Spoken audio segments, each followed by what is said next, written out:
alcohol and drugs can do some really nasty things. He was on the balcony just shouting and hurling abuse. Did you feel you were in physical danger?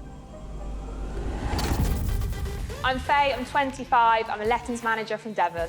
The type of person I'm looking for is somebody that can literally rip me a new arse off. I was never in the industry. I didn't even know what the industry was. I didn't think I was going to be on it for the full 6 weeks, not in a million years. So it's all a bit of fun and games. I was in my like fuck girl era, like I just don't care. And then something changed within that. There was a little argument that happened there. I had no idea that obviously it had blown up to the point that it had. I saw a young woman who was hurt. I just remember feeling like I'd let everyone down, like I'd let my mum down, let my dad down. I didn't want to be here anymore. Everything would just be easier if I wasn't here. I went on a couple of dates, and then the next thing I know, he's turning up at my house, uninvited. Then he turned up again. What the fuck? I was hid in my utility room in my own house. At what point does he stop? I was scared. What's up, everyone? Before we jump into today's conversation, just a quick ask from me. If you're finding value in these episodes, please consider hitting that subscribe button. It's a small click for you, but it means the world to us to keep growing this community. And don't forget, we're always reading your comments. So let us know who you want to see on the show next.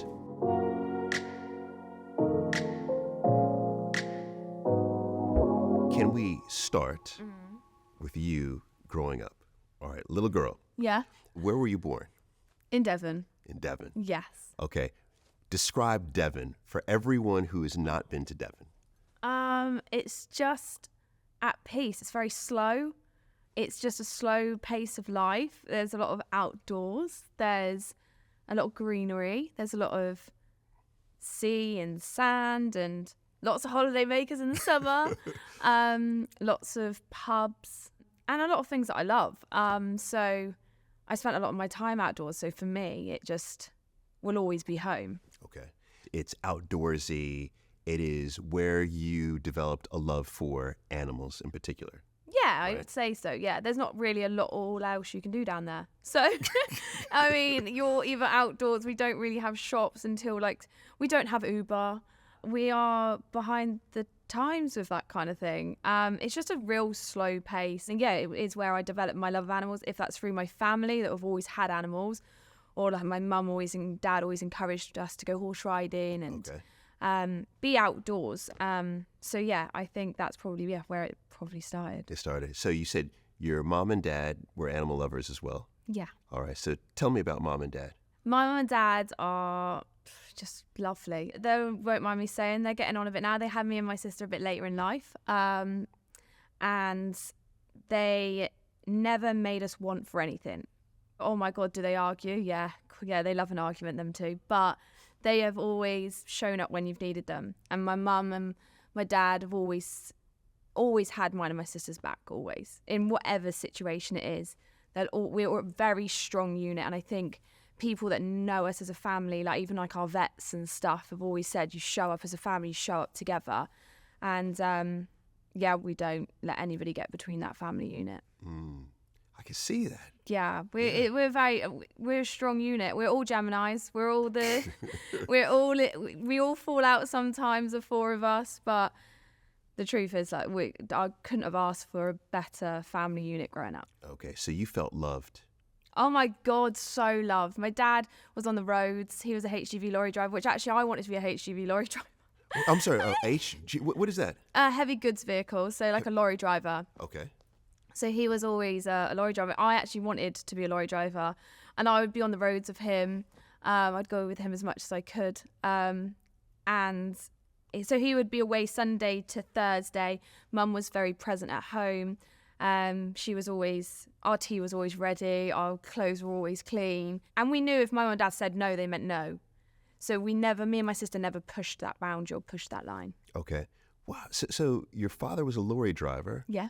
Did your mother work? So she did. She was a nurse up until she had me and my sister. Okay. And then she would stay at home with us. Yes. Okay. So you wouldn't say that your family had a lot of means then? No, I wouldn't. I like I said, but we didn't really ask for much either. So it was all within reason. Okay. I would never say that I missed out on anything as a child at all. Like, you know, if I wanted to go on a school trip, I'd go on a school trip, and I had an iPhone when everyone else had an iPhone. Like, it wasn't like that. It was just, we had what we had. My mum and dad, we grew up in a 3-bedroom semi. Very proud of that. We never moved. We lived in the same house our whole lives. And we didn't really need much more as a family. We had each other, and we'd go to Cornwall twice a year in the towing caravan. So Dad would tow it down to the same campsite, and we made amazing family friends down in the campsites, which we still speak to now. And we just had a really wonderful time together. Right. And I think the reason why I asked you didn't have a lot of means is because I think one of the perceptions about you is that you come from a significant amount of money. Yeah, I know. I read that as well myself, especially when I was in the villa and I came out, and it was, yeah, a lot of people did think that about me. Yes. And I don't know why. I'd never owned anything designer. Actually, no, a pair of Hunter Wellies. I mean, that's designer. That's exactly. Designer. I'd never, ever owned anything of any value. Like, I'd never owned anything expensive. I think when I got into my first relationship, that's probably when I started to explore money a little bit more. But with my family, yeah, no, we had what we had, and like I said, we never ever went without. There was always food on the table. My dad worked very, very hard, and he always provided for us, his girls. I was very happy with my upbringing. Yeah, I love that. So you saw love. Yeah. Not only between your parents, but also in the family unit. Right? Yeah, absolutely. So how would you define, what did love mean to you at that point? I think just being there for each other. I think that's, for me, what love means. I think you show up when you're needed the most. So my family, I speak to my dad, it doesn't matter where I am in the world, I speak to my dad twice a day, every single day. And that's been our whole lives. When we have an argument, yeah, we might not speak for a couple of weeks. And that's weird. That's always weird. But we've always, when it matters, we've always been there for each other. And there's never been a question of loyalty when it comes to my family. That's for sure. And I think that starts between my mum and my dad, really. Like, they can argue with each other. And I've witnessed them have their arguments, but they've always come back together, and they've always been a united front. And I think my mum always brought me up and said, lie to me and I'll be your biggest enemy. Tell me the truth and I'll back you to the end. I think it's in regards to like the fierce side of love. They were always so fierce. And whenever I was in trouble, or even when I wasn't in trouble, they were always there to celebrate me, but they were always there in my like darkest moments. I think that's a profound definition as well. And I love what your mother said. You know, right? Hey, lie to me, it's done. Yeah, right. Always. Yeah, but don't, and I'll back you to the end. Yeah. You know, that's commitment. Yeah, and that was always the way at school. Anyway, if I got in an argument with one of the girls at school or whatever it was, she just didn't want me to lie to her.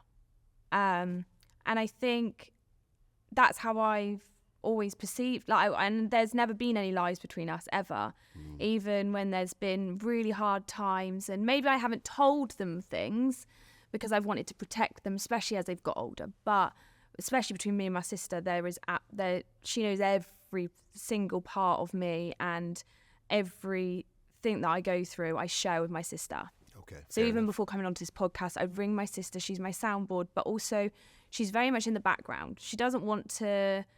My sister doesn't want to be known. She doesn't want that side of things. She's never forced me into the spotlight, but she's always been there to hold my hand when I've needed her and really be my confidence, because sometimes she's quietly confident, whereas I'll go in and I'll pretend to be confident, and then I'll be like, I don't know about that. Whereas one person I cannot argue with in this world is my sister. Interesting. You ever walk away from an argument and think, damn, I wish I'd said that?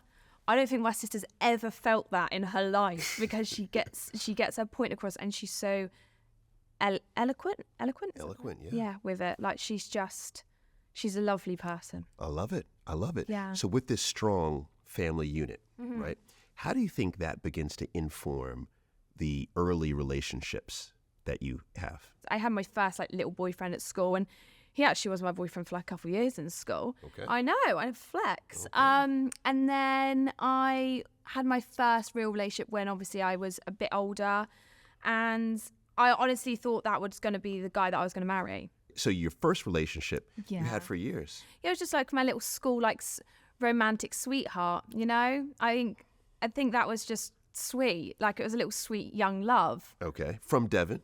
Yeah, we were at the same school. Like just like, I mean, and before we left school, don't get me wrong, we took completely different paths. But I always remember him being my little boyfriend at school. Okay. And he was just like love. I thought I was just so in love, and it was just so great. Okay, fair enough. And then the next boyfriend Yeah. you thought you would marry. I honestly believed that was my life done. Okay. And how old were you with the second boyfriend? I was 18. Now, what was it about your partner that made you think this is my partner for life? I think because we had like so much fun. Like we had so much fun together, and I think to begin with, it was I felt everything that I was supposed to feel being in a relationship. I felt confident. I felt sexy. I felt loved. I felt affection. I felt everything that you're told you're supposed to feel. Yeah. And it was my first real experience of being, oh my God, I mean, I love this person. And our first date, we'd gone down to my favourite place, St. Ives in Cornwall, taken me down there. And also we'd met so like unexpectedly. I'd literally gone into my sister's place of work to do a photocopy of my CV, and I met him, and it was just easy to begin with. We were together a long time in my eyes, and then something changed within that. So, yeah, I think it was everything and more I could have wanted it to be for my first relationship. Okay. And the word that you just described is the word that most people use to describe when they feel like they are in love. Yeah. And that is, it felt easy. Yeah. Would you even go as far to say things felt better when you were with your partner? Yeah, to begin with, absolutely. Like, I felt like I had the support, like I had a supporting partner in that situation. And everything I lacked, he gave, and vice versa. So I felt like it worked really well. Yes. So Yes. Did family and friends approve of him as well? yeah, absolutely loved him. Okay. Yeah, so it was all really good. We were all really close.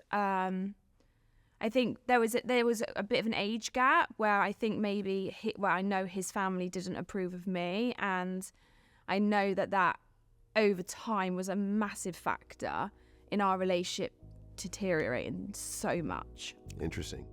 Just a quick one before we get into this next section. We touch on some sensitive topics, including Faye's experience with domestic abuse and stalking. If this is a tough subject for you, please watch with care. We've also added links to support charities in the episode description. Can I ask, why do you believe his family didn't approve of you? I think I always felt as though they were comparing me a lot of the time to his previous relationship. Okay. And in a way I couldn't compare to it because they had created another life which I wasn't a part of. So at 18, I took on a massive role, not just as like a partner, but I also took on a role as a stepmother. Oh, okay. So he had a child. Yeah. Okay. So I also was trying to navigate that side of it. And oh my God, I didn't get it right all the time. But also the ex-partner that was there, I got on with her, like it was fine. Okay. But also I felt that there was a lot of jealousy there in respect of she wanted what I had, whereas I didn't want what she had. I wasn't trying to replace her. I wasn't trying to be in her way, but I was trying to be some kind of role, some kind of. I always called myself the best friend to the child, and I never wanted to be in a way of their relationship or that dynamic, but it controlled a lot of my life. for a long time. And a lot of the time, she would dictate what we were doing, where we were going, when we were going. And obviously that is something that I had to take on. But also at 18, I was trying to navigate it all and work it out. It's very a delicate dance. Yeah. You know, and also I think one thing that definitely we have to say is that when you feel as if your partner's family dislikes you, there's massive psychological weight around that. Yeah. A matter of fact, I've one of my good buddies, Dr. Terry Orbuck, out in the United States. She has the longest couple study in the world, right? Longest going couple study, started in the 1980s. Wow. And she has some very interesting research to suggest that when your partner's family doesn't like you, that divorce rates are obviously higher, right? Because there's this sense of your family saying that this person is not right for us, right? And we have a longing to be connected with our parents, many of us. So clearly that weighted on you and weighted on your partner. Yeah, I think it really did. To begin with, it was fine. We'd go on family holidays and it's like, but I always knew, like, I always felt like they didn't like me. And I think I didn't get the support there. And also I hid a lot from them as to what was going on behind closed doors. I was 18, young, and I got things wrong. And sometimes, I shouted when I shouldn't have shouted, but it never started like that. It was a very lovely relationship and things started to happen and I didn't realize, I've always been somebody who'll stay at home. I love being at home. I will always be at home. I don't mind being at home and I don't care if my partner goes out. You do you. I've never been a person that would care. But a lot of the time things would happen and I would be at home and he would go out and he would come back, but I would be scared of him coming back. So I would lock him out of the house and I wouldn't want him near me. And I think I was then scared of telling people because of their judgment of what was going on, that I would allow him then to go and say like, oh, Faye locked me out or Faye shouted at me and I would take it a lot of the time. Towards the end, I would keep taking it. And so I understand why they maybe didn't like me towards the end. There was a time we were on holiday and I'd gone back to the room. I was tired and an argument broke out and I was in bed, but it always seemed to be I was the issue and I was the problem. Yes. So I think a lot of problems maybe even stemmed, and I could have nipped things in the bud because I wasn't confident enough to be like, no, actually this is what's going on, or this is why I'm hurt, or this is what's happened, or this is what happened that night. And instead of speaking up, I chose to stay silent and then be in the whole grand scheme of the story, be the issue and be the bad person. What was happening?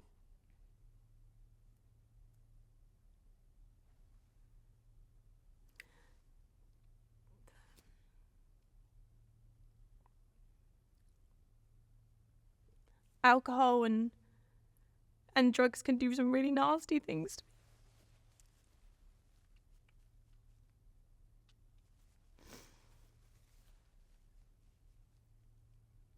It's so frustrating because I know in my heart of hearts, and I knew then, that it wasn't his normal. And I knew and I know he's not a bad person. I would speak to him now. I've got a lot of forgiveness, and I know people can change, and maybe I was a factor in bringing out maybe a not very nice side. But there was like he wasn't very nice. And I would just. I don't really want to say the word. I don't want to say the words of what happened, but it's just, the person that was always there for me and the person that picked me up the last time was my sister, and I never ever saw him again. Saw him maybe a couple of years ago, and we were all out for my mum's birthday, and he walked past my family, and I got up and I gave his new fiance a hug, and we are everything is fine, but I know that I shouldn't have ever been put in the positions that I was put in. Okay. You mentioned a little while ago you would lock the doors. Yeah. So he would go out. Yeah. You would lock the doors because you're scared of him coming back in the state. What were you scared of?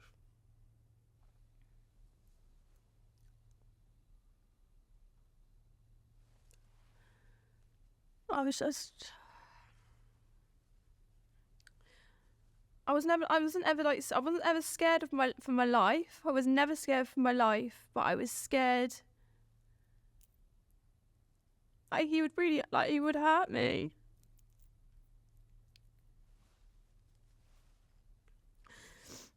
And as in my early 20s at this point, and I thought this was my forever, and that's a horrible position for any young or any woman, any person to go through. No one should ever go through anything that physically or mentally hurts them. Agreed. And I think I got to a point where it was both. My note was both, and it's really, and it's so frustrating even having to speak or talk about it, because I don't want it to define me, and I never want it to be, I never want anyone to look at me and think, oh, she was a victim, because sometimes I'm sure there was a point where I would wind him up and I would shout and like, go with your mum and dad's. Or I remember there was one time we had a balcony that came out of we lived on a townhouse, and our living room was on the first floor, and I hadn't locked the balcony door, and he climbed up onto the cars and came in through the balcony doors, and I knew he was so angry with me because I'd locked him out, and I understand that he would have been so frustrated, but it used to get to a point where I wouldn't go out, or if I was out, I was really snappy, and then like people that knew us together, like I was always the issue. Yeah. But Faye, I have to tell you this. This is very important. Very important. You said no one should ever verbally or physically abuse anyone. Full stop. Yeah. Because notice what you're saying. You're saying you would then, you know what you said after that? You said, but I'm sure I did this. I'm sure I did this. I'm sure I did this.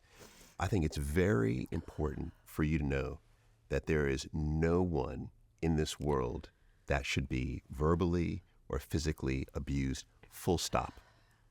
No matter how much you kicked off or argued or locked a door, no matter what, there's no excuse for that. There's no excuse for that. I just know it wasn't him though. And I just know, I know that. I hear what you're saying, but I think it's very important for you to know that there's no excuse, because what I feel like you're doing is I feel like you're accepting some of the blame for it. And you should accept, you know how much of the blame you should accept? 0. 0. 0. You know why? Because abuse, physical or verbal, is one of the smallest things. When I say smallest, pettiest things, it's one of the most self-loathing, low self-esteem, narcissistic control. Like, you think about how ridiculous it is. Now, does it become exacerbated when someone is on alcohol or drugs, etc.? Absolutely. Is it learned through how many people were socialized because they themselves were physically abused? Absolutely. But the point is that it should never be enacted on anyone else. And you know, some of the research that I have here that is absolutely startling, and why I applaud you for speaking out. And I want to say this too, is that you said something that I think is very, very important as well, and that is, you said you don't want to be defined by this. No. I think it's important, but also this is one of the reasons why I think so many people don't speak out. Every 30 seconds, there is a domestic abuse related call made in the UK. That's crazy. Every 30 seconds. But now this is what absolutely destroys my soul is it's estimated that less than 24% of domestic abuse crimes in England are actually reported. So the majority of domestic abuse, you're the perfect case, because I'm assuming you didn't report this. The majority are not reported. And one of the reasons is what you just said. I don't want to be defined by it. Now, I don't want to at all blame victims for not reporting. But what I'm saying is that I think that if we can more so normalize this conversation, Yeah. more people will have access, or more people will know that they are not alone. Because in this, who did you have to talk to? Who did you have to support you in this? The only person that knew the whole thing was my sister. Your sister. I remember the last time it had happened, and my sister came and picked me up, and I was sat on the doorstep, literally nothing. And she just come and she just picked me up and she just got me into the car. And I just remember that he was on the balcony just shouting and hurling abuse, not just at me, at my sister. And my sister just ignored him. And she just Faye, just get in the car. Faye, just get in the car. Your sister saved you. If I could just ask one more question about that relationship, I think this is important. Yeah.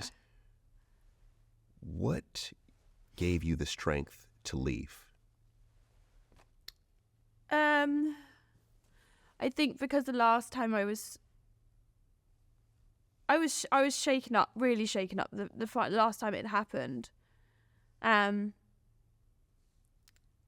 I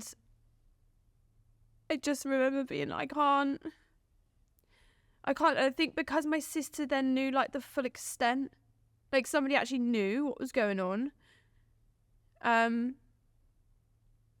Because that had happened, I think I then wasn't alone. Because like things happened before, and I'd kept that, but I hadn't told anybody about it. But this point, when I was sat on the doorstep, she was like, "You're not. This is it. You're not going back again, Faye. Like, you're not doing it." And like, well, my mum and dad only like they don't know the full extent. But like I know that the neighbour spoke to my mum and dad, and it was like it wasn't even. It was like quite a bit of time had passed before they spoke to mum and said, "Why didn't you ever tell me?" But because I knew it wasn't his normal like nature, like I didn't want people to judge him. You were covering for him. Yeah. Yeah. You know, I keep going back to you just telling this story is going to save someone's life. I guarantee you, it's going to save someone's life. And it's you know, what I find interesting about abuse is that it is done to diminish someone and keep reducing you, but then also make you dependent on the abuser when it's done over and over and over again. And what a lot of people have a hard time doing is figuring out, or not figuring out, but in breaking free. And you just gave one of the best methods to break free, and that is to tell someone that you love. Yeah. Because once you tell someone, and you just said it, you now know you're not alone. And can't take it back. And regardless of, I knew at that point that nothing would go back to how it was. My sister would never be around him. And if I had gone back, my sister would have been the one that I would have lost. And I could never lose my sister. So I feel like that was the moment where it was like, okay, that's it. That's done. And it was hard then, like, we had a house and stuff together. We had to go through all of that. How do you begin to heal from that, or do you think you didn't? I didn't. You didn't. I know I didn't heal from that. Okay. Yeah, I jumped straight into another relationship. Right away. I wouldn't say right away. I'd probably say about 8 months, maybe. Okay, but pretty close. quick. Okay, and you walked in, not having healed, Yeah. probably feeling highly insecure. Yeah. Okay, so what happens in that relationship? This one just makes me laugh because I think it didn't hurt me, but it should have hurt a normal person. Like, it should have hurt a lot more than it did. Nothing could compare to the first one and the first loss. So, and that situation. And to be fair, it was, again, like, it was just a really fun relationship. We'd go out and I felt like I could drink again for the first time and I could let my hair down, and I was never ever worried about being in his company or when he was drunk. Like, he was a fun drunk. And that was a different kind of experience in itself. And we'd have a really good time together. But I think he had recently come out of a long-term relationship as well. Okay. And I think I was very insecure and I was very jealous, and I thought in myself, I thought I was making stuff up in my head at one point.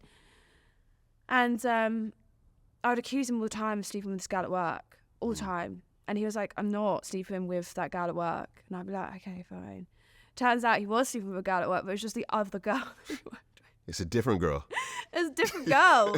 And now, you know, that was never going to be my forever relationship. Okay. And I can laugh about it but at the time I was like, oh my God, I'm so hurt and this is the worst thing ever. But that is what it is, I think. So you were right, just wrong girl. But Yeah. but had you moved in already with him? Yeah. So you are a committed relationship. Yeah. We were meant to be. Yeah. You're meant to be. So you find out, and then what happens? It was actually during the beginning of COVID, and Oh my God, how's he out here doing this in COVID? I know he was going to pick up laptops. Did we only have like 2 hours a day we could leave? Oh, apparently not. I mean, he was what do you call the workers? An essential worker. Essential worker. Of course. Okay. So I just remember feeling like so insecure, and at that point I would rather somebody just be like, yeah, do you know what, it's done. But instead it just made me feel even more insecure, and I had to keep fighting back that I was this insecure woman, and it's fine, it was my past trauma and all the rest of it. And then it was my birthday, and I remember I was having a drink with one of my friends, and he was still trying to get back with me. Okay. And I didn't know at this point that was going on. And we'd split up, and we were getting back together, and we were still sleeping together. It was just where the water was real muddy. And I think that had happened because I'd got to a point where I was so insecure and I didn't trust a word he was saying. And then I just remember her saying, Faye, I need to tell you something. And I was like, what? And she was like, he's sleeping with such and such. And I was like, okay, fine. She's like, yeah, and I think she's pregnant. And I was like, okay, great. I'm so glad. I remember this like feeling of just, I was so angry, but I also was just so deflated. And also a feeling of, I knew I was right. I knew that I wasn't mad. I knew that I wasn't feeling a certain type of way for no reason. But I came to terms with that like very quickly, and I was fine with that. Like, that, I wish them the best of luck. Did you? I just don't feel like I really cared that much. But how does it? So these are your first two significant relationships. Incredibly toxic. Yeah. How do you believe those two relationships then inform your view of relationships and even more importantly, your view of yourself? Oh my God, yeah. I think at that point I wore a lot of makeup, and I do still love my makeup, but I was really trying to be somebody I wasn't. Interesting. So you're saying physically you try to you Yeah, start that's to when I change. got like a lot of filler. And I think I was really, really trying to be somebody I wasn't. Like, I would try to be a party girl, and actually what I wanted to be was in the outdoors. And I tried to look like I was having loads of fun and that I was out all the time. And I think that was probably when I was in my, like, fuck girl era. Like, I just don't care. Like, I don't care at this point. It really made me... And bearing in mind both of these people are now with those significant others. And I'm like, okay, I am the issue. I am unlovable. Like, I am the one that maybe I should have just stayed a bit longer, or like maybe I should have forgiven that, or maybe I shouldn't have been keeping on about the washing not being done. Like, maybe all of these things I'll work on, like I'll do it, but also I'm just going to have a bit of me time. I'm going to go out. I'm going to party with my friends, which they weren't really friends. Like, I've got real true friends. However, at that point, I think, I was just out all the time, every weekend. Every episode of this podcast comes to life with the help of Adobe Express, the quick and easy create anything app from Adobe, even if you don't have any design experience. I couldn't be more grateful for how much making this podcast lights me up. Getting to have these conversations, sharing stories, and connecting with you all, it's the work that makes me feel truly alive. But finding that kind of work doesn't happen overnight. I've taken risks, switched lanes, and followed paths that have felt uncertain, all in the hope of doing something meaningful. Whether you're launching a new business, starting a side hustle, or simply putting your ideas out into the world, you've got to be willing to take that first step. And Adobe Express is the tool that helps make those steps easier. It's got ready-to-go templates and AI-powered features to create professional designs, social media posts, and logos in minutes, whether you're an amateur or a seasoned designer. It's free to try. Just search Adobe Express and see where it takes you. What if going on a date wasn't just about finding the one, but instead about discovering something unexpected? After all, a great date could lead you to finding the best pizza in town or sharing a laugh over a new activity. You might even meet someone who shifts your perspective in a surprising way. Tinder, who sponsors this podcast, wants to bring the joy back to dating so that it doesn't feel like another task to complete, because that pressure to get it right can really take the fun away. Let it go and see where your next date takes you. Whether it leads to a new friend, an entertaining story to add to the plot, or the start of something special, Tinder is designed for every type of connection. Wherever it takes you, it starts with a swipe. Download Tinder today and see where your next date might lead. I think this is going to be fascinating to so many people, because these two relationships happen right before, in essence, you go on to Love Island. Yeah. So can we talk about Love Island for a second? Yeah. But more so, how do you get to Love Island? Because, how So weird. Yeah, how do you get scouted, casted? I literally had like 1,000 followers on Instagram. Like, I was never in the industry. I didn't even know what the industry was. Mm-hmm. And I just got a message on Instagram. Just said, we're casting for a new show. Think you'd be perfect.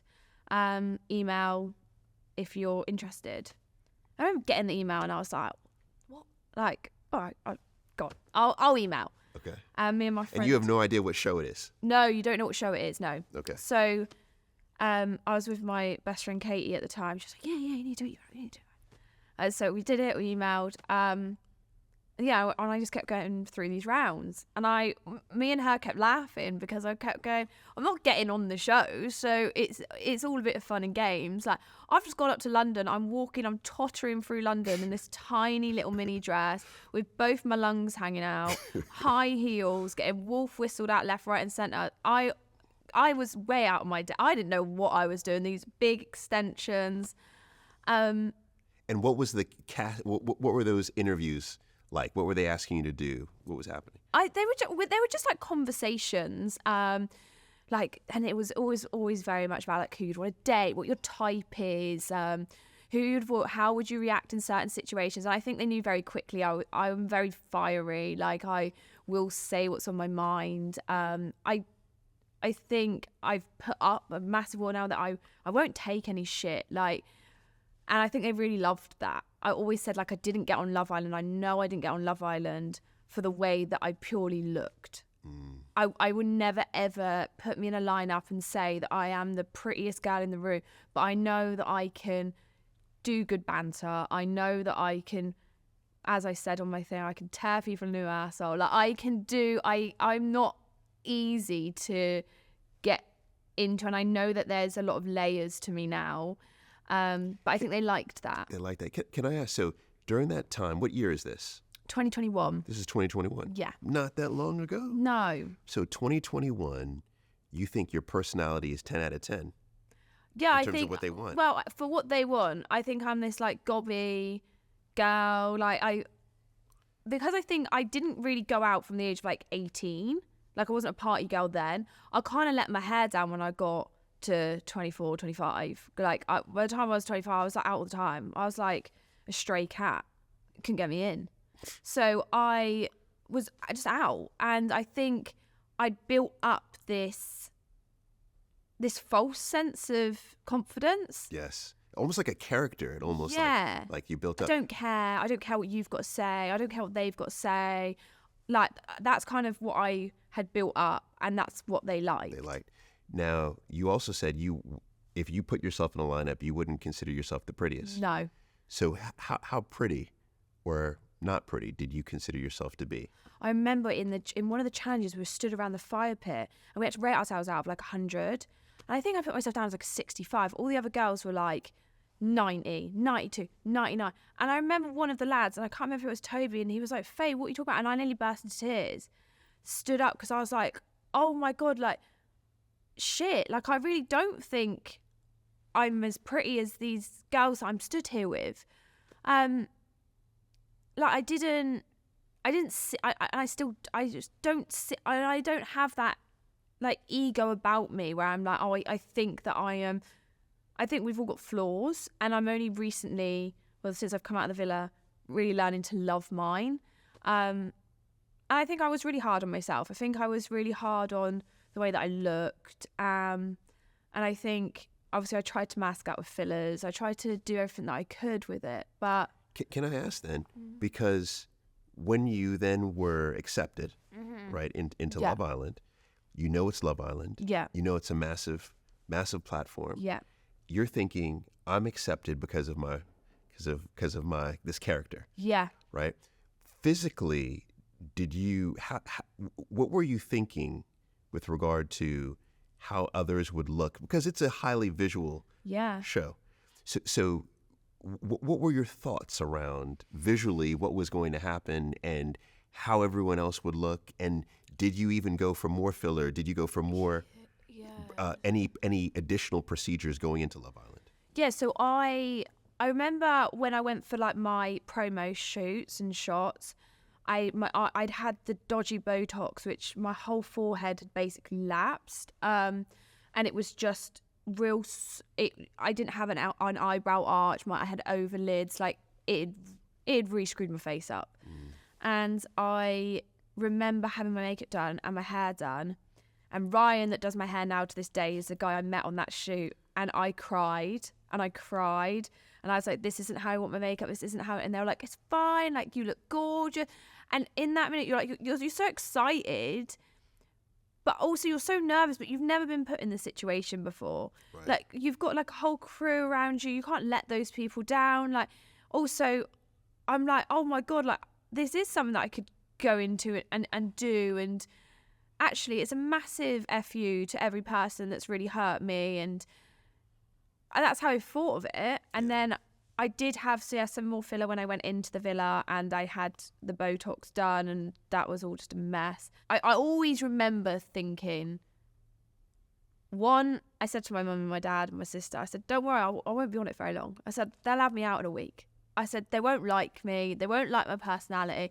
No one will pick me. No one will fancy me. Don't worry about it. I'll be back in a week. I took a sabbatical from work. I said, don't worry about it. I'll be back. And what were you doing work-wise at that time? I was a estate agent. Okay. And I loved it. And that was a thing. I felt like, apart from romantically, every other part of my life was doing really well. I had solid friendships that I was trying to build up again from maybe losing them during relationships. I had my street rats, we'll call them, because I was also a street rat, which I would go out with. And the only thing that was really missing, but I wasn't really looking for it either, was romance. Okay.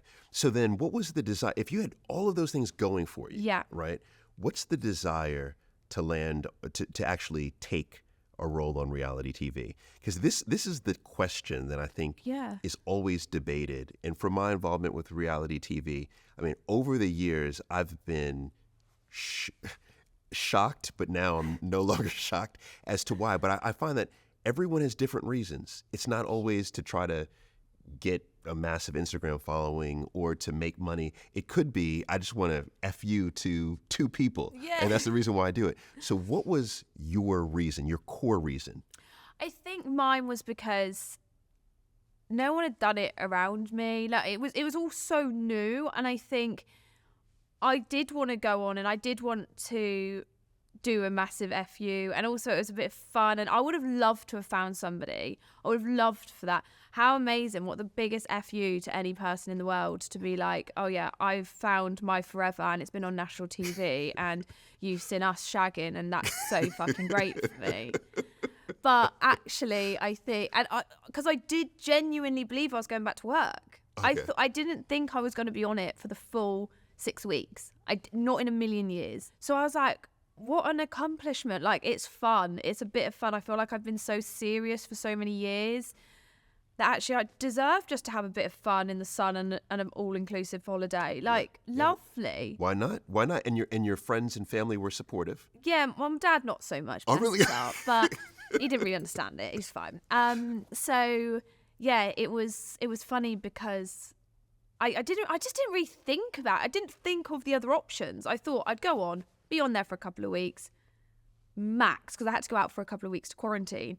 I'd be out there a couple of weeks, I'll come back, go back to work. No, everyone would forget about who I am, and I can easily do that in Devon. Okay, fair enough. So now that you've been off that project for a while, Yeah. and now you can look back Yeah. and really dissect it all, what was your experience like? Like pros and cons, not afterwards, but Yeah. just being there with that cast, with that production, that time of your life. How would you now, a couple of years removed, how do you view it? I loved the show. I felt when I was on there, I was quite I felt it that I was quite insecure. Like, I didn't want to do the dances. I didn't want to do the sexy dances. I didn't know how to do my makeup. I didn't really have any idea of how to do hair. I didn't care about fast fashion. I didn't care about what was happening afterwards. I remember there was once a conversation in the dressing room where everyone was like, oh, I'm going to go into YouTube. I want to go into telly. What do you want to do, Faye? And I was literally like, look after dogs. I didn't know what the doors were going to open, and I didn't go in there with that mindset. So I think a couple years removed, I was really out of my depth, a lot more so than I even imagined that I would be. I thought that I struggled romantically with new relationships. I always kind of thought that would be the case, that it was going to take a lot for me to go into that show and come out with somebody. But I didn't realise how that would be the same with friendships in there. And also from being from Devon, how much I didn't have in common with people. Like, I didn't watch TikTok. I didn't know influencers. I didn't follow influencers. I didn't use Instagram as a tool. I used it as a bit of fun. So I think I then really struggled because I was like, oh Christ, I'm out of my depth a little bit here, but I'm just going to keep being me. And I was me throughout that whole process. I never filtered myself. I never tried to be something I wasn't. So I'll always be proud of her. I'll always be proud of that girl, regardless of what happened. And I'll always be really proud that she saw it through. Okay, fair enough. Did you feel like you struggled with friendships? Yeah, I think I did. I think I really did, because as much as all the girls were lovely, and they were really lovely, I think, and I've still got friends, I've got friends from it now, which I feel like are more like real friends, and they're friendships that have grown. But I found it quite cliquey, I suppose, in a way. And I did really struggle with that. And sometimes I didn't know who to sit with, and I did struggle a little bit more with that than I thought I would. Okay, fair enough. Fair enough. So clearly, there was a little argument that happened there. There was a few arguments, yeah. There were a few arguments. So what I did is what I find interesting is how we in society, we associate people with events, times, and many people associate you with one specific argument that happened. Now, from your perspective, I want to give you my thought on it, but I want to hear from your perspective, a few years removed, when you think about that argument, knowing what then transpired. How do you view it? I came out and I didn't know at the time. I had no idea that obviously it had blown up to the point that it had. I was really embarrassed when I felt like I still to this day, I'm really embarrassed that actually, why didn't you just let people know you're really hurt, Faye? And I didn't do that. Oh God, I think up until now, the last year, I would always rather people be able to say that they saw me angry than see me upset. And why didn't you just say you were really embarrassed? And it's embarrassing that playing out in front of people, and rather than doing what you usually do, where your first defense mechanism is to get angry and to not let people see that they've really hurt you. So I'm annoyed. I'm not annoyed because it's happened now, and I've spent years owning it and apologizing for it, and I've never given anyone a reason as to why it could potentially have happened. And I didn't ever want people to think that I was copping out. That was my biggest thing when I came out. I said, I'm going to own it. And regardless of if that is the end of my career in TV, I'm going back to a estate agency anyway. It's fine. I didn't want anyone to think I was copping out or making excuses for the reasons why that happened. Okay. So I did nothing but apologize for it. And looking back, I just wish that she had been more confident to be like, you've just really hurt me and you really upset me. Yeah. I don't mind people laughing with me, but don't laugh at me. Don't make a mockery of me. And I knew that the hurt had started when the postcard had come in. And although everyone else on the outside knew that what had been sent in was a lie to me, it was like all of my fears and everything that had happened was happening again. I remember my sister saying there must have been a clip somewhere. I must have been somewhere. And she said, I could tell that you'd been really, really upset. But not once was it shown on screen that I was cried for the other girls and I was upset for the other girls. But I never let it show on camera that I was upset. Yeah. So I just wish that she could, and it's not a weakness to be upset. Whereas I really saw it as a weakness then. Yeah. I watched it several times, especially in preparation for this. I said, okay, let me really analyze this. Mm-hmm. I saw a young woman who was hurt and was in pain and was acting out on that pain. It's almost like, when people say when you get cornered. You feel like you're cornered. when you feel like you're cornered, you then lash out Yeah. because there's nowhere else for you to go. Mm. And what was worse is it felt like you were in pain, hurt, and alone. Yeah. That's what I took away from it. And then doing all of this research, going into this discussion, and now hearing your previous relationships, it's clear why you would act out the way that you did. Now, there were 25,000 Ofcom reports. So this is one of the most reported incidents in reality TV history. Yeah. And I tried to find the exact complaints. And it's hard to find exact complaints because they're private. But I know that Ofcom did research and they did their investigation, and they found that that's within the expectation of that program. Yeah. So no issue.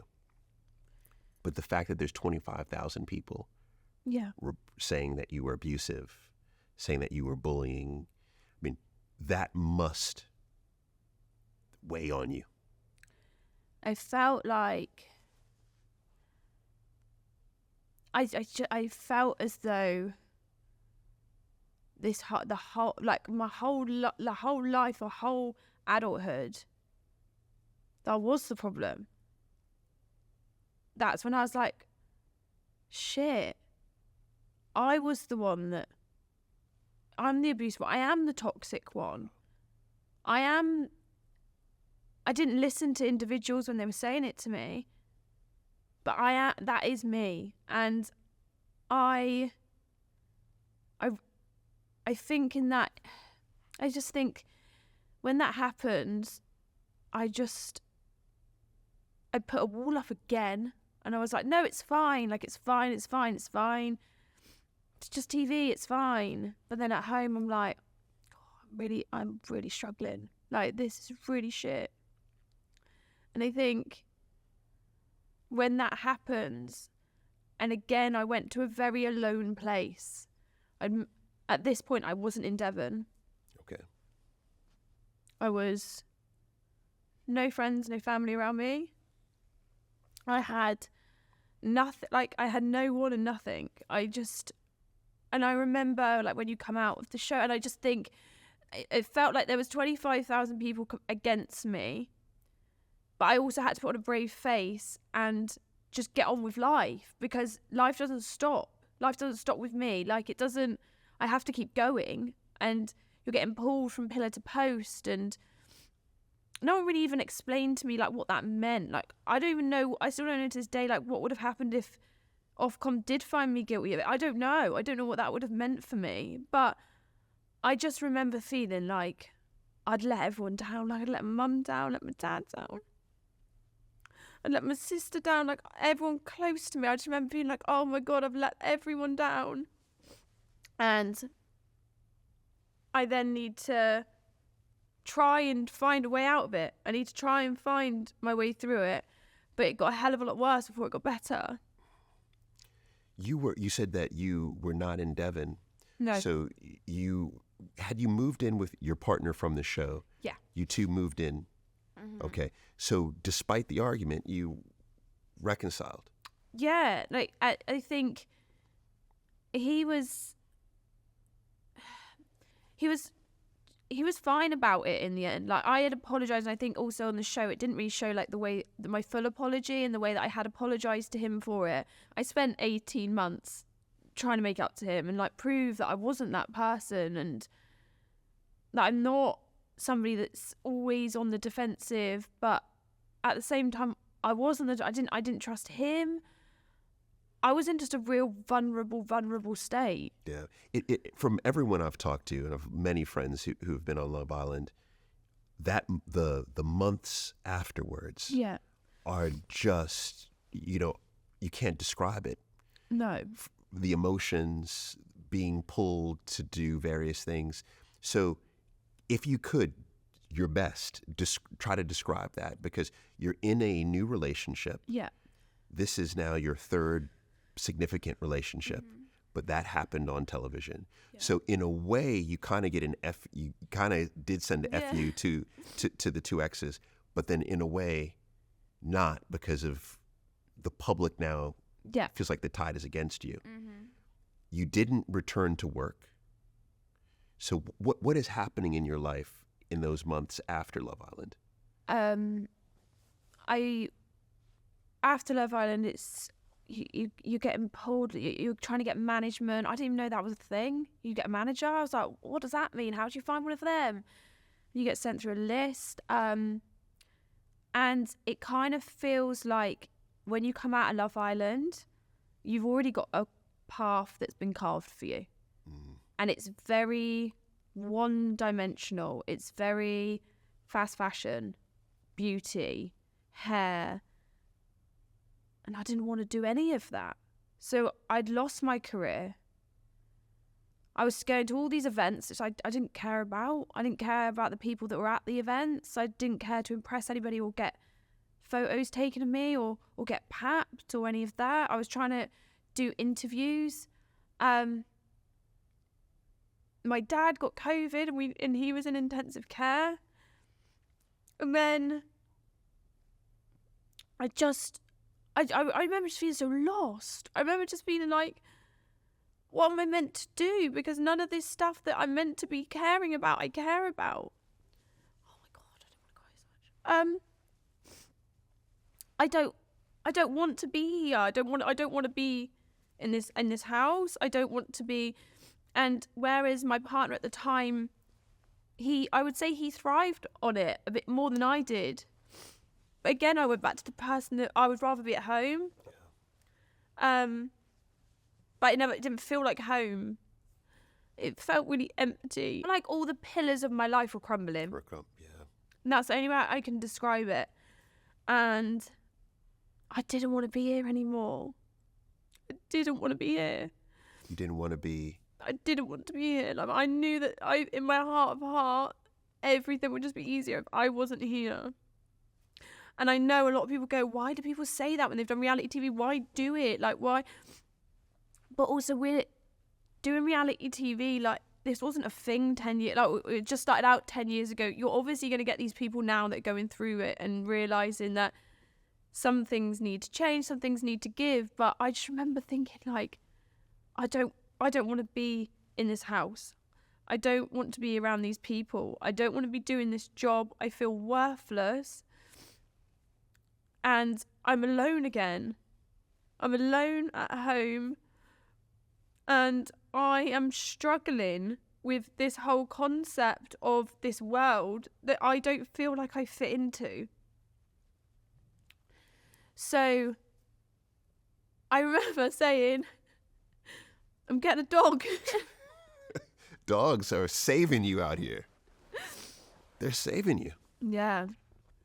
And I remember the time I was getting a dog, and that wasn't in my partner's eyes. That wasn't happening. Didn't want the dog. Did not fit into the lifestyle. Yeah. Because you say he's thriving off of it. Yeah. Because some people do thrive. Yeah. But I would say the majority end up in that situation that you just described, feeling lost. But there is the percentage who say, you know what, this is what I wanted. Yeah. I wanted to be out at this event. I wanted to be papped. I wanted the fast fashion deals or whatever. Yeah. So your partner wanted that. You didn't want that. Is that one of the reasons why the relationship didn't work? Yeah, I think certainly that was one of the massive reasons. There was always question marks over if I trusted him, and I know that I didn't trust him, and I know for good reason now that I shouldn't have.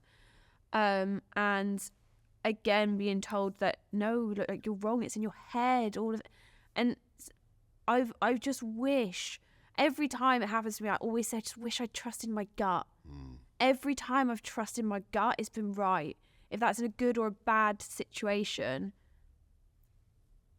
she's always been right. And I didn't trust him going out in the end. And I didn't. And then I would resent him for going out. because I didn't know what messages or videos or anything that I was going to get by the end of that night. And that was a really shit place to be in. Interesting, because he's now a public figure. Yeah. So people are spotting him with other people, sending you messages, sending you videos. Yeah. And I didn't. And also I came out of Love Island and people were like, he's better than her. He'll see her true colours one day. Oh, that's okay. We've had the argument, but also on an attractive level, I wasn't as attractive as him in many people's eyes. So I was fighting a battle of, in my own head, am I pretty enough? Am I good enough? But then at home, I was also battling the fact that I knew I wasn't pretty enough and I knew I wasn't good enough, because otherwise, why don't you just want to stay at home with me? And why don't you want to cuddle on the sofa with me? And I'm really struggling and I know you're getting on really well. And it's not about me bringing you down, but it's about a support. And right now, it's not a partnership. This isn't a partnership. We're two separate people living together, but you've got everything you love around you and everything you ever wanted around you, whereas I've got nothing. Yeah. I've got nothing at all. And I just remember that I had said that I was getting Bonnie, and I knew that I was getting Bonnie. And the night before I was getting Bonnie, and I think this was the moment I knew we were over, was he went out. And I just knew that he knew that getting Bonnie was so important to me, that if I was important to him, he would have celebrated that moment with me, and he would have wanted to have been there. He would have wanted to have done this as a partnership. Like, a dog is a commitment, and I hope for 17 years, 18 years, she'll be in my life. And I just, in that moment, I was like, this isn't how I pictured it. This isn't how I wanted it. And I stayed at home and watched Happy Gilmore. And I remember I texted her, have a good evening. Like, I've still got, have a lovely evening. If you want picking up, please let me know. And he didn't get home until like 5 o'clock in the morning. And I had to be up at 8 to go and get my new puppy.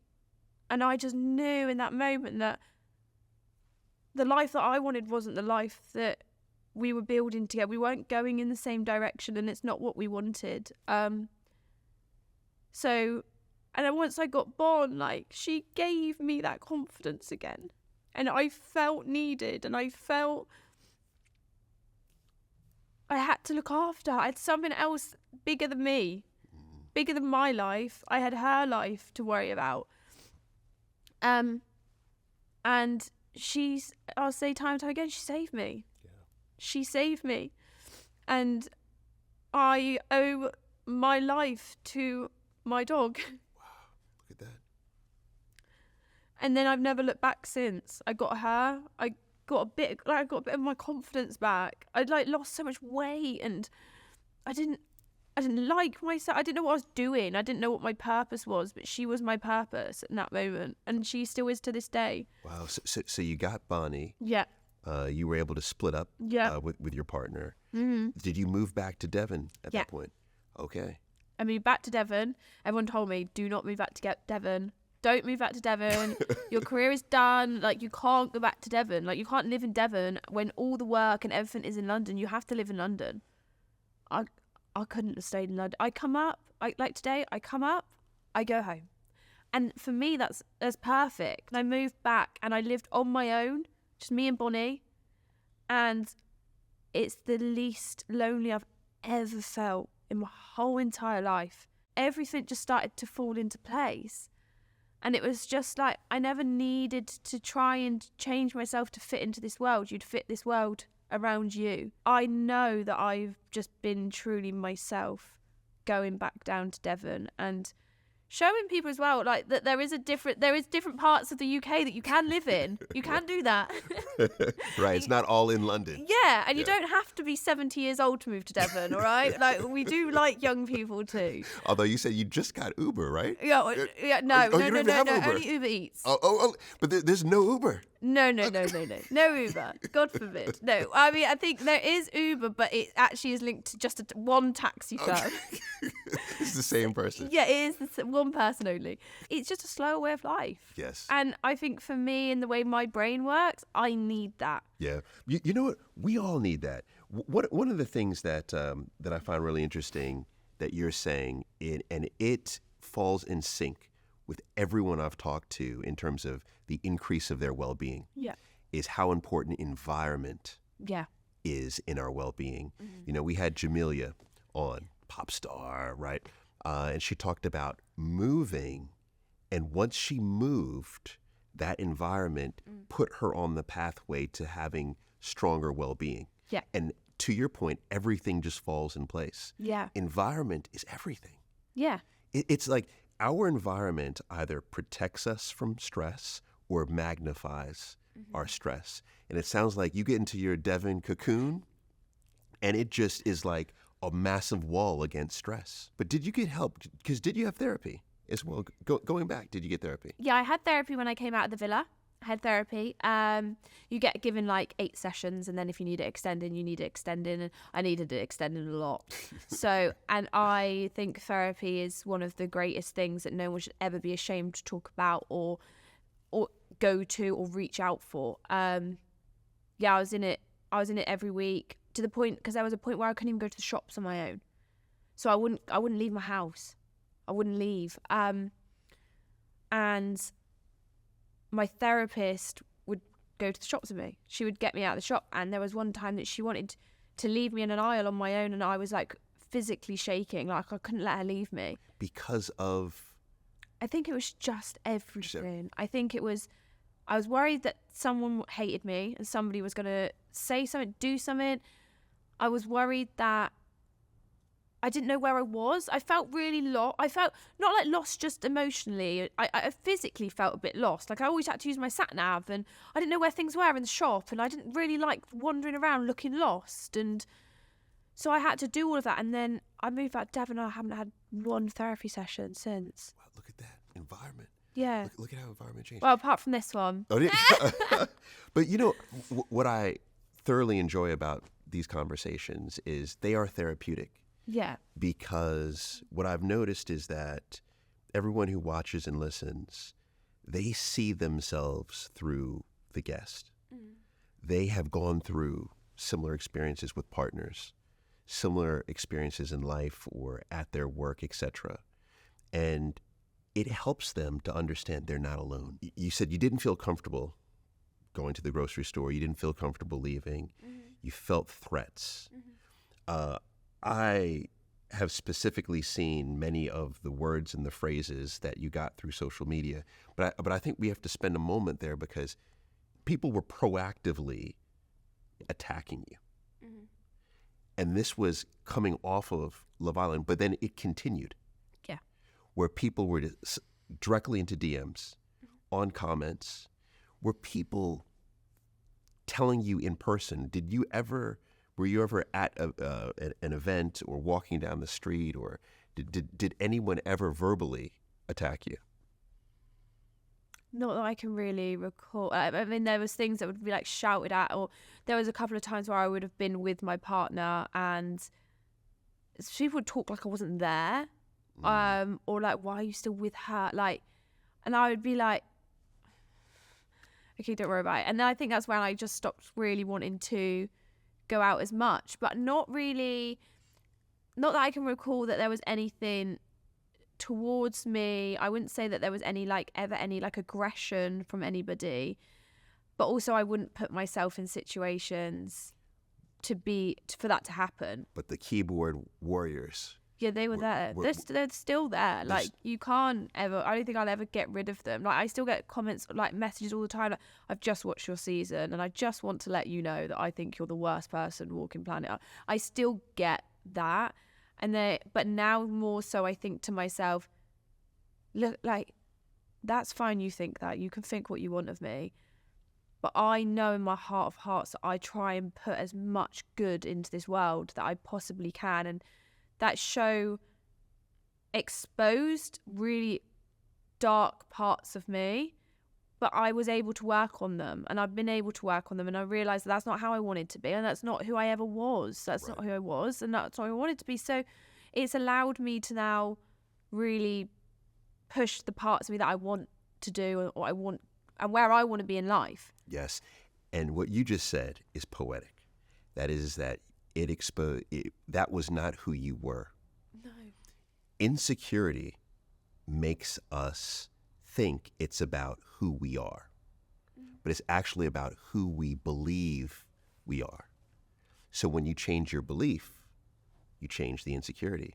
So one of the ways that you were able to change was through moving, clearly. You had therapy as well.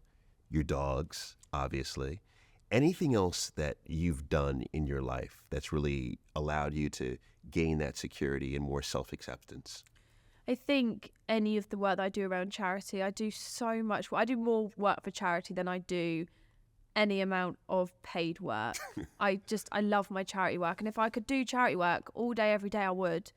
And I think I did, like last year, I did like the Copperfield trek, and I went away with amazing women that they have been through cancer, going through treatment.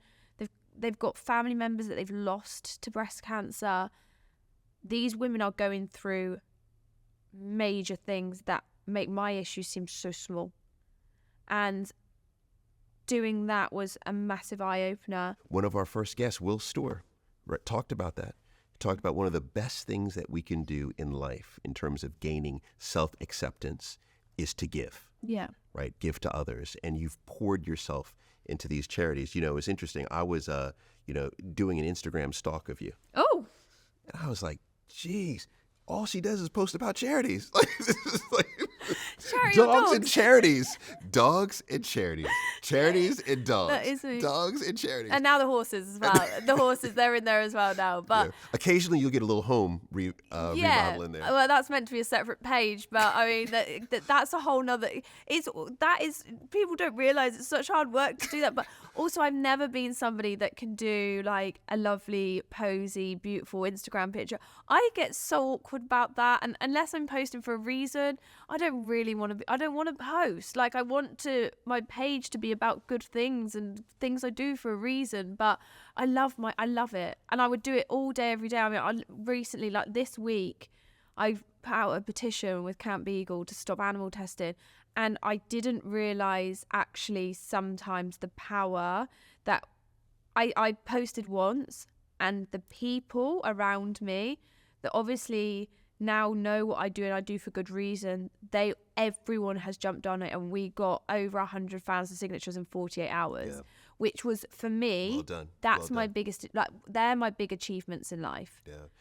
If somebody turns around and says in a newspaper that I signed a deal and got paid 100 grand for it, that doesn't enlighten my soul. Like, it doesn't cause a fire in my belly. Doing things like that does. And I think we're in a world where people are so driven by finance and money, and actually when you get given it and you could take every penny that anyone wants to give you, you realise it doesn't make you happy. Doesn't make you happy at all. And I think now I realise more than ever how important it is to give back, because people have given me a platform, and with that platform, I want to be a voice for those that don't have one. But when you think about how many people, so my son, my oldest, he's 14. And one of the top professions that 14-year-olds in the UK want, you know what it is? Influencing. YouTuber, influencer, right? I can imagine it. And so, in a way, I have played this role of basically persuading the youth to say, this is what you should do. Yeah. So how do you feel about that? Because honestly, this is one of these where I talk about this with my wife all the time. But what's your thought? I think I've always said that for as long as anyone follows me, I want, if they can take something away from my page that they're going to use going forward for the rest of their life, if that be donating an hour, donating £5 a month, if it's that they want to go out and trek, or that there's even communities out there for them when they're feeling low, or I've always wanted to be an influence on people for a reason. I could never want to influence anyone to buy the next new pair of jeans or the next launch of a dress. I don't feel like that is what I want to use my influence for. I think young people in general associate influencing with money. And I don't like that thought. I don't like that that's what people are wanting to do it for. I want people to do it for, people to do it because they're different, and I want them to be able to use their difference and be proud to be different. Whereas at one point I was really ashamed to be different. When I came out the villa and I was like, oh my God, like, what am I doing? Okay, I need to take a picture against a wall or against some stairs. I look back at that and I'm like, why were you trying to fit in? Whereas actually people are more engaged in my life with my dog, with my horses, with being a woman that's on her own and doing it for her, and actually to not be ashamed to use your differences to influence others. Yes. Well said. Yeah, I think that's... Well said. Well said. Thank you. Influence doesn't have to equate money. No. Well said. That was poetic. Oh my God, I've got a new job, a poet. Yeah, you are. You're a poet. Didn't know it. All right. So you were back at Devon, but you then enter another relationship because you're busy. I'm busy. You're busy. But do you feel like that has been your life though? Is kind of going from relationship to relationship to relationship, or was there a gap of time after your Love Island partnership, I call it, and then that subsequent relationship? Was there a gap? I would still say that this has been my single time. I wouldn't say that it was more of I would say that it was a couple of dates. It wasn't really anything serious on my behalf. So I wouldn't class it as a relationship after my Love Island relationship. All right, fair enough. I feel like since Love Island to now, I've been single. Well, since that relationship ended, I have been single. So I did want to start dating again. I wanted to be celibate for a year. Okay. And I did that. Very easy, actually. I didn't realize how easy that would be. I thought, oh my God. But yeah, I met somebody just out and about, and he wasn't my usual type.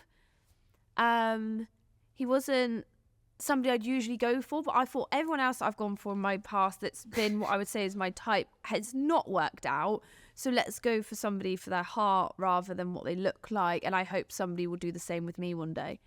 And I went on a couple of dates, and then the next thing I know, he's turning up at my house. And uninvited. Uninvited. And not just once, it was multiple times, to the point that I felt unsafe. He might have been seeing this as a really romantic gesture, but to me, I felt it was so weird. I've just felt so at odds with it. So when he would show up, uninvited, you would just knock on the door. Hey, I'm here. Yeah. So the first time that happened, and my door was like a carbon door with no spy hole, so I couldn't see if anyone. But there was a panel of glass next to the door. So I looked out and I saw him stood there, and I was like, this is so it's weird. And by this point I'd said, like, I'm really sorry, like, this isn't going anywhere. Oh wow, you've already told him this? Yeah. So I've been on a couple of dates. Okay. I'm not feeling it. I'm really sorry. This isn't what I want to do. Like, it isn't something that I'm going to be going forward with. And he turns up at my house, and I open the door, and he's got bread basket. And I was like, okay, like in my head, I was just thinking, what the fuck to begin with? But also, oh, he's turned up with a bread basket. Like, it's sweet, I suppose. I don't really know how to feel about it. So he's, can I come in? And I was like, no, not really. I don't. It's not convenient. He was like, have you got someone in there with you? I was like, Wow. no, it's not about that. You're just not coming into this safe space. So we spoke for a little bit, and he just didn't want me to end the dating situation. But I said, we've only been on 2 dates. Like, it's not that deep. But I felt really awkward. Luckily, it was my mum's birthday. So really sorry, I've got to go. I'm going to my mum's for her birthday. And that was that. And then the next month, I got stuff sent to my house. And then he turned up again. Wow.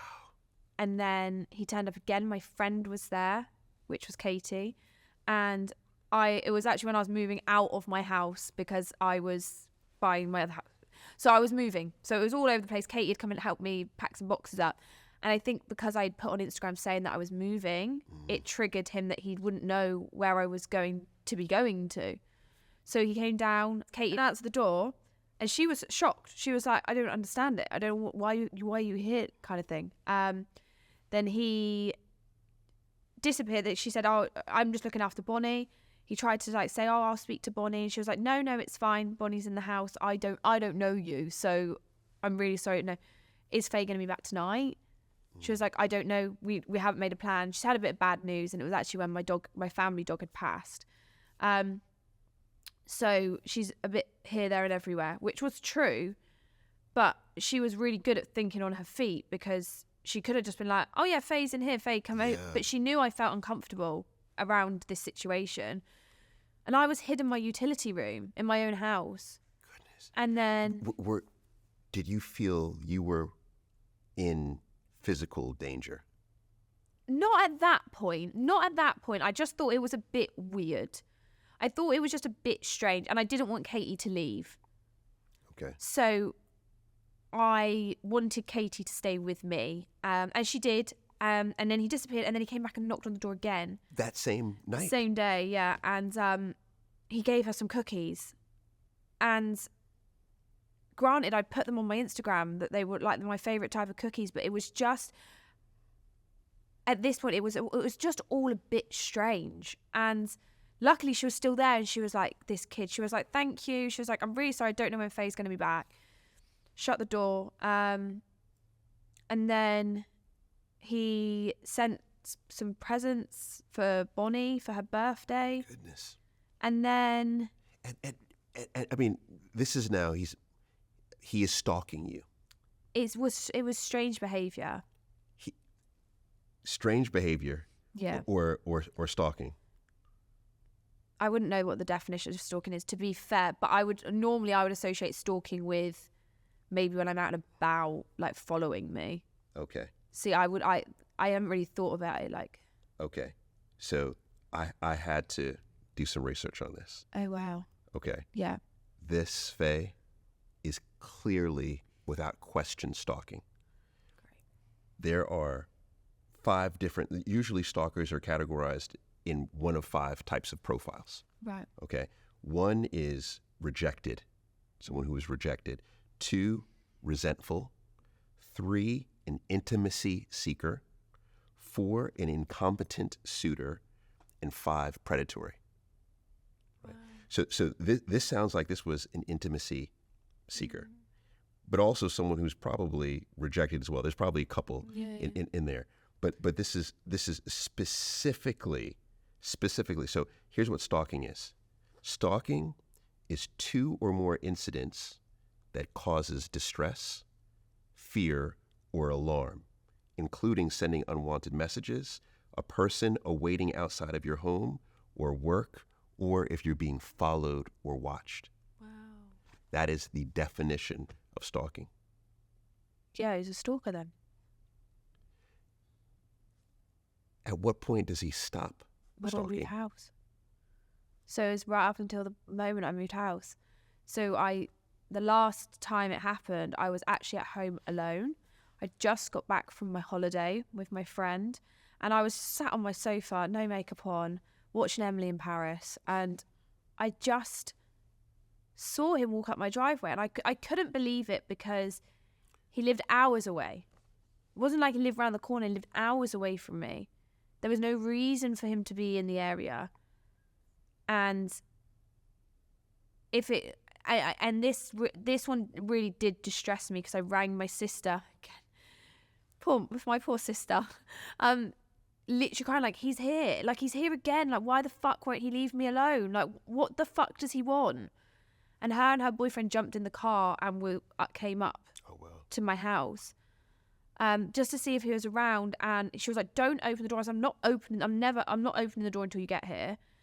And he'd left a bone outside of my house, and I assume it was for Bonnie, like a bone, but it was just a bit weird. And my sister was like, "That's good," and we just put it in the bin. And then my sister's boyfriend, he jumped in the car, drove around, and I gave him his number. So I gave my sister's boyfriend his number. Okay. Because at this point I've sent him a text before, the one before this, saying, "This is now weird. It has to stop.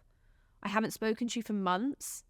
This has to stop. I don't know at what point you realise that this isn't okay. I haven't responded. We haven't spoken.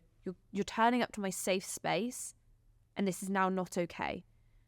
And then my sister's boyfriend took his number, and I don't know what he done with it. I don't know if he called. I don't know if he messaged. I don't know. He's never spoken to me about it, and I just choose not to ask because it's a situation where I don't really want to be reminded of it. It makes my skin crawl when I think about it. Yeah, it's incredibly scary.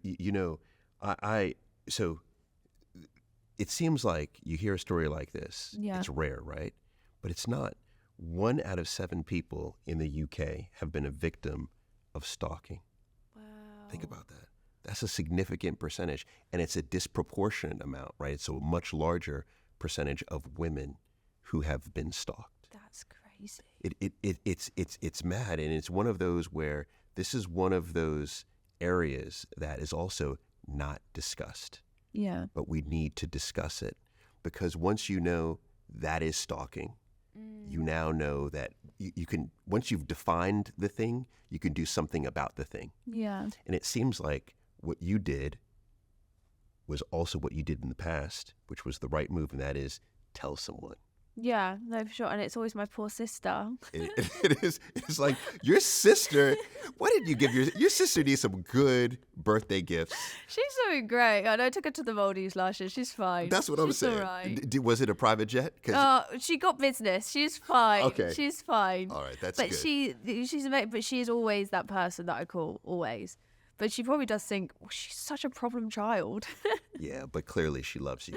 Oh, she loves me more than anything, and the same. Like, I love her more than life. So it's just weird how it's always her, bless her, and it's a situation where you don't talk about it. I've not spoken about that at all. Yes. Like it's fine over there, and no, I just hope that I don't see him Again. Yeah. Again. Let's hope not. But if so, then it definitely deserves to be reported. Yeah. Officially. Well, if he finds my new house, then that is a problem. Yes. Yes. Can we talk about another area and then anything else you want to talk about? Oh. And this is an area that I've found myself discussing more and more often with guests. Yeah. I'm fascinated by it. And that's cosmetic surgery. Oh, okay, yeah. Yeah. Yeah, so I know a lot about. Yeah, and this is one, and the reason why I'm so fascinated is because I have seen the trend where the trend a few years ago was bigger breasts, bigger lips, bigger butt, right, etc. And then you see the trend now, smaller breasts, smaller butt, etc. And I say the trend within certain circles, not all circles. Let me say that. Now, what do you believe is your responsibility? Being someone who was on television and was identified for breast enhancements or lip or fillers or etc. What do you believe your responsibility is, if any, when it comes to people's decision today to have cosmetic surgery? Cosmetic is actually something I will always speak about. I think that there is a taboo around it. And I think that it's not so black and white as people want to make out. I think people get surgery for so many different reasons. And one thing that I was very insecure about, they were my breasts when I was growing up. I always had small breasts. And I always knew that I wanted to have breast enlargement when I was in my teens. I always knew that was something I was going to get. I think my responsibility is to make people aware of the complications, and also to make sure, as I've been trying to do, to get certain parts regulated. I think we're in the UK where it's so unregulated, it's scary. But also to educate people around it. I didn't love my body, and I absolutely didn't. And me having my breasts weren't down to the fact of a trend. They were because of my insecurities, and they gave me the confidence. And I remember I'd done a podcast with my mum, actually, when I first came out of the villa. And my mum said when Faye had her breasts done for the first time, her shoulders went back, her chin went up. I saw this confidence flow out of her. So I know it was the right decision for me to do that. But I would love to be sat here and say everyone should love their bodies and don't get any work done and you're beautiful as you are. Some people don't feel like that. Yeah. And it's okay not to feel like that. And it's okay to go for your consultations, and it's okay. I think that we all deserve to be the most confident version of ourselves. And if you've got to make a small change to do that, who is anybody to tell you that you can't? Fair enough. Fair enough. What about the identification, though, of reputable physicians? Yeah. And it seems like you don't even have to be a physician to do this. And then also this whole trend around running to Turkey. Oh, yeah. So once again, my son is, I talk about him all the time because his friends now, they watch the podcast, they watch the television shows I do, right? And so they're constantly talking to me. They're giving me here's what the 14, 15-year-olds say. And I'll never forget, I think they were watching Married at First Sight, and they said, it looks like everybody's running to Turkey now. That's the place. They were like, that's the place to get your teeth done. And I said, why is that the place? They said, that's where you get the best teeth. And I said, really? I mean, I know that it's incredibly inexpensive to do it, but is that the best place to do it? So what's your opinion on how to source the best cosmetic? I don't know, because there's not physicians, right? For all of these. I think I did a lot of research into mine, and I had to look at what was important to me. So at the time, I knew I wanted to get mine done in Devon because I wanted to be close to home in case anything went wrong. And also, I know it sounds silly, but word of mouth. I know that sounds so silly, but I had my breast done, and now I think most of my friends have gone to the same consultant that I went to. Yeah. Do you get referral fees? I wish. Yeah, I know. No, I don't. But he's amazing, and I'll always remember, because I turned 18 on the Friday. I went for my first consultation on the Monday. Wow. I knew I wanted my breasts done, and I had them done a month after my 18th birthday. Really? And can I ask, at what age did you know you wanted Probably breast enhancement? When I was 14, I would say, maybe 13. Mind blow. So I've asked several people, Catherine Ryan, et cetera, who've been on. This tends to be, that's the age. Yeah. Yeah. But I remember I went to him, and I went with my mum for my first one. And I remember him saying, I wouldn't do anything to your daughter that I wouldn't do to my own. And he was very straight up and honest with me. You are very small on top. Like, that you probably aren't going to develop any further or much bigger until you at least have children.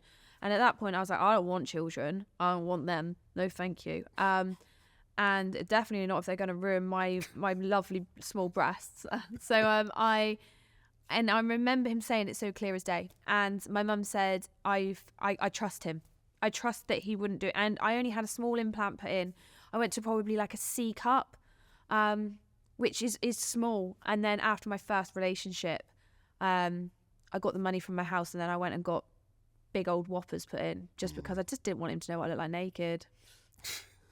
But that was my decision, and that was on me. Right. So, but again, I don't regret them. I don't regret having them done. I think there will be a point where I will have them removed. I don't think that it's going to be a look that I want forever. It's not going to be something that I don't think I'm going to want fake breasts when I'm in my 50s or 60s. And it might be actually sooner than that. I think I'm so confident in myself now that actually it's a part of my body that maybe before made me feel sexy, but now I just feel like they're in the way all the time. Interesting. So now I feel like they're not.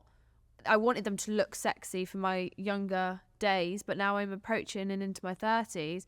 I'm not really going for the same look. Like they're never, unless they're out in like a bikini, I've never have them out all the time, whereas I used to always have them out. Like I'd always wear like a big push-up bra but when it comes to regulating the industry in regards to filler and Botox, there is absolutely nothing out there. There's no regulations at all. And it's something I found myself in the middle of, especially when I was going on to Love Island. And they were pumping me full of filler. And it wasn't like a stop, no think about it, no nothing. It's a massive moneymaker in the UK, and it's not regulated. And how are people finding? Is it through social media predominantly? Yeah, lots of social media. And then people that train other people to do it aren't even medically qualified.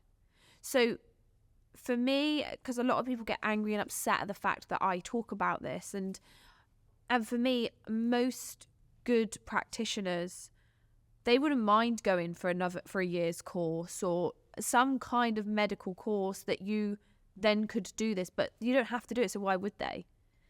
But it is a real quick moneymaker, and is not always for the right reasons. Yeah, but why do people get upset with you talking about this, with you actually spreading knowledge around this? I think because a lot of people see it as it's their income, it's their way of life, it's how they put bread on their table, and I'm talking about it as if they shouldn't be doing it. And I think I can understand why people get upset, because right. I mean, if it was my industry and I'd gone into it, and I can understand, I'd be like, we talk about don't close me down, it's how I make my money. So I get it, but at the same time I can't stop talking about it, because I've been that person that's had the dodgy filler and Botox.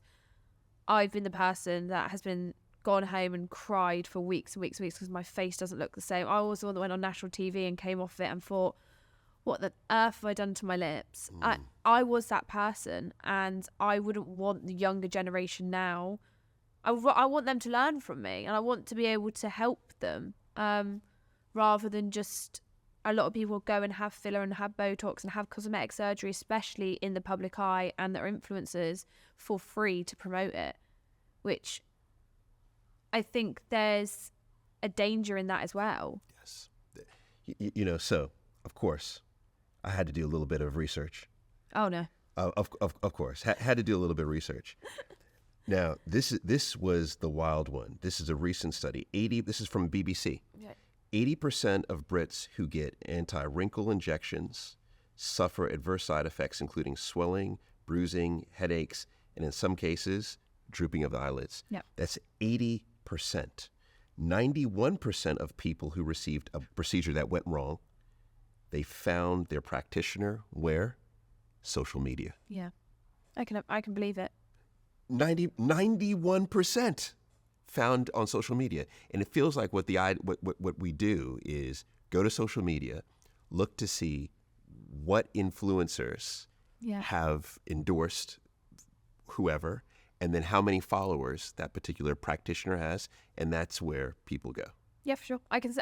I've done it myself. Like, I know that is the case, and it's so sad that people can use any social media platform as kind of a register of who to use for what. I know social media is an amazing platform and it can be used for such good things, but also as well, it needs to be a regulated industry. Like, there's no doubt about it, and we are one of the only countries that has it unregulated, which blows my mind. Interesting. Yeah, we are one of the only countries that has it unregulated.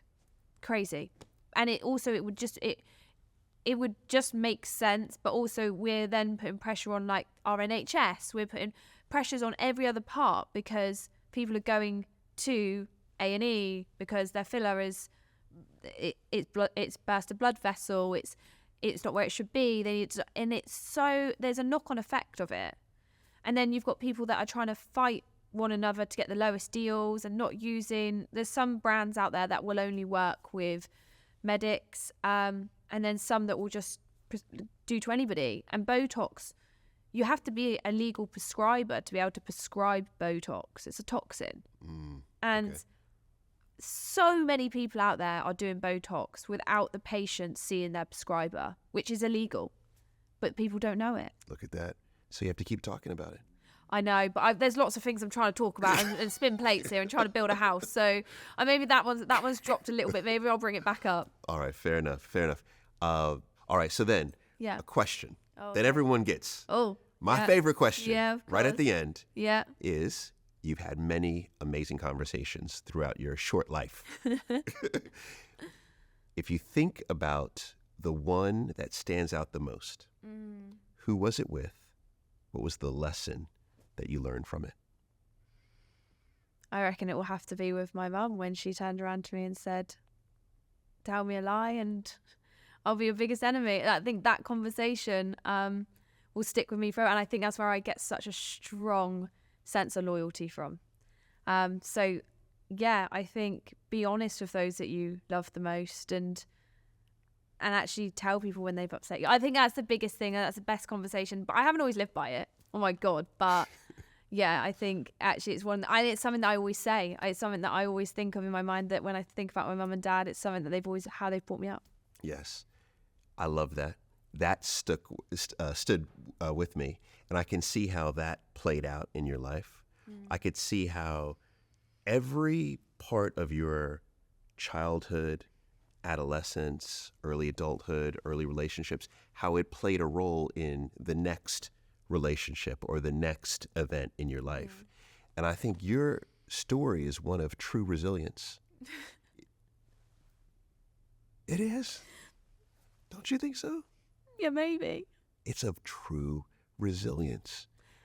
And I think what it tells us is, stop judging. Yeah. You never know what someone is not only going through, but what they have gone through. It's very true. That is very true. And when you think about your story, you've gone through the storm. Yeah. And you've come out of the storm, right? Yeah. And you're better because of the storm, you know? Yeah. And I will say, I have loved this conversation. I've loved learning more about you. And I am very excited about your next chapter. I can't wait to see what you do. But I bet you it's going to involve dogs and your sister. Yeah, and the horses. And the horses. Oh, yeah, the now. horses. Don't forget that they're part of the family. No, for true. That is so true. Oh, yeah, as long as I've got those things, I'll get through anything. Yeah. That's what I see. I see horses, dogs, your sister. I don't know what, but it'll involve those. No. So, thank you, though. Loved it. Yeah? Absolutely loved it. What did you like about it? Yeah. I tell you what, it blew my expectation. It did. And I think it was because I didn't know who Faye was, really.